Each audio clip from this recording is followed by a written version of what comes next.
Hello everyone, welcome to Pihu education. आज video रे आपण मानक पई रही आंतर्जातिक योग दिवस विषय किछि चलंतु डेरी न करी आज वीडियो स्टार्ट करिबो। आंतर्जातिक योग दिवस इंटरनेशनल योग डे जून 21 तारिख को प्रतिवर्ष आंतर्जातिक योग दिवस रूपे पालन करे जाए। 2014 मसीह भारतर प्रधानमंत्री श्रीयुक्त नरेंद्र मोदी मिलित जातिसंघर साधारण सभार एक बैठक में यह दिवस पालन निमित्त एक प्रस्ताव आगत करथिले। यह प्रस्ताव उपरे आलोचना करा जाई मिलित जातिसंघर साधारण सभा द्वारा एक प्रस्ताव पारित हैला जे जून 21 तारिख को प्रतिवर्ष विश्व योग दिवस रूपे पालन करा जिवो। केवल आम शरीर पई नुहे योग आमको उभय शारीरिक और मानसिक स्तर में सुस्थता प्रदान करिथाए। भारत में सृष्ट योग नामक एक प्राचीन शारीरिक अभ्यासर चिरंतन उपकार संपर्क में सचेतनता सृष्टि करने लगी यह स्वतंत्र दिवसर परिकल्पना करा जाइछि।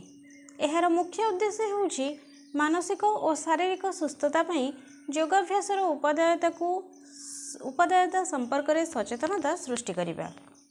आजिर व्यस्तबहुल जीवनचर्या एक शांत तथा चापमुक्त परिवेश पई जुझुथिबा मनीष माने उभय शारीरिक और मानसिक स्तर में सुस्थ रहिबा निहाती आवश्यक।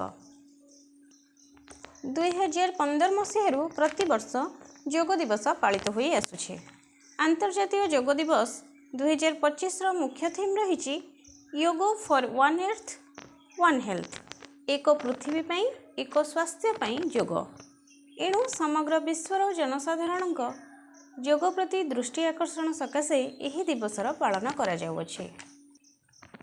भारत में योग नुआ कथा नुहे, कारण प्राचीन वैदिक कालरू भारतीय सभ्यता योग सह परिचित हो सारी।